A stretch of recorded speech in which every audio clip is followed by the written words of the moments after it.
Hello, everybody. This weekend, I was fortunate enough to go to the Washington State Sports Collectors Convention. I thought about doing this as like a full vlog sort of thing, but for whatever reason, I just didn't have the energy. We were able to meet up and do a PNW or a Washington YouTubers meetup, which was really cool. Before the show, myself, Flying Dutchman Cards, and Scudder's Garage did a little pre-funk, had some coffee. We then went to the show, spent all our money, and then we met up at Eloy the Goat's table, took a picture here. Scudder's Garage took the picture. Didn't think he needed to be in the picture because he doesn't make content, but I still wish he would have been, but it is what it is. It was a good show. Last time I did this show was 2 years ago, and it was a mix. Actually, 2 years ago, I'm sorry, it was heavily vintage, ungraded vintage. And this time it was a good mix. Lots of modern, lots of vintage, lots of graded, lots of ungraded, lots of different sports. Way more diverse this time.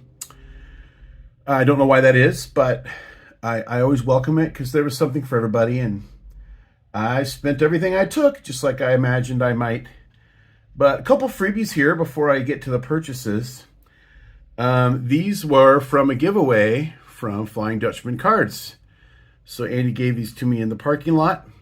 Did not have the Brooks mini archives and the Gilmesh and Aqua Sox uniform autograph. Pretty cool. And then he knows I love this set, the T202s. And these are essentially reprint cards. Sorry, it's been a long weekend. The BAT, or Baseball Assistance Team, made about, 25 years ago. And in here, there's a couple Cobbs. But this one here, the one with Jennings, and this famous Charles Conlon photo, the original card of this is one of my basically grail or bucket list cards. So I'm happy to at least have some kind of copy of it. So thank you, Andy, for setting me up with those before we even spent any money. I'm going to present these in order in which I purchased them so I can stay organized. First table, I got this, and I got this, and I got this, and I got this very beat up 50 Bowman. So this is from 1890. It's a Victorian trade card. And I recognized it right away because Reindeer Studios recently gave one to Doug Kahn. And in Doug's reveal video, I was so interested in it, I immediately texted Scott and said, "What is this? How did you get it? Where do I get one?" And he pointed me to an eBay auction, and there's a couple up there. Never got around to it before the show. So the show rolls around, I find one of these, and I immediately snatch it up. I did notice that this copy's a little different and that it has the ad here, and Doug's does not. But there's the ad on that. So I had this. I had the Fred Fitzmaurice, my first 33 Gaudy card. And he is an early knuckleball artist, which is why I picked that one up. Freddie Hutchinson's a local baseball legend. And this is obviously very cheap for $1. But he's for the Players from Washington State collection. And that is Earl Johnson, born in Redmond. So I had these cards picked out, and I thought, well, I'll offer the guy $50. And then I realized I wasn't even really at $50, was I? I was at 49. So like I really wanted to spend 50. So I picked through his boxes and found $10 more worth in cards. 55 Johnny Padres Bowman and a 55 Nellie Fox. So then I said, how about 50 bucks? And he said, sure, let's do it. So that was table one. So now I'm starting to spend some money, and I'm nervous I'm not going to get my banger because I'm buying things like this. So I immediately went to what I thought was kind of some nicer stuff. And I found the world's nicest 58 Ernie Banks PSA 3. I'm not someone to speculate like why things are undergraded and put them under microscopes and this and that. And the guys at PSA are morons. Like, I don't play that game, but I'm happy to have it. If it's set of 4, then it's the same card. It doesn't matter to me. But I've been wanting to get a vintage player era Banks. And I was really happy with how I found this one and pulled it down. And I did not pay comps of what PSA 3s are off of eBay. I paid a little more. But again, I was happy to do it because it's a better card than a 3. Buy the card, not the grade. So by then I still had some money to spend, and it was getting late fast. And I actually wasn't getting late. I was just getting tired. So I didn't sleep very well the night before.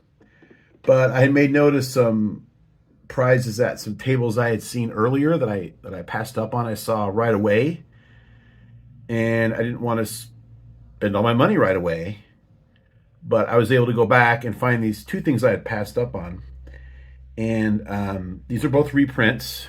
But here's a 33 Gaudy reprint, Burley Grimes autograph, and a Beckett slab, authentication slab. And that moves the needle on my Hall of Fame collection to 68. 68 unique Hall of Fame autographs now.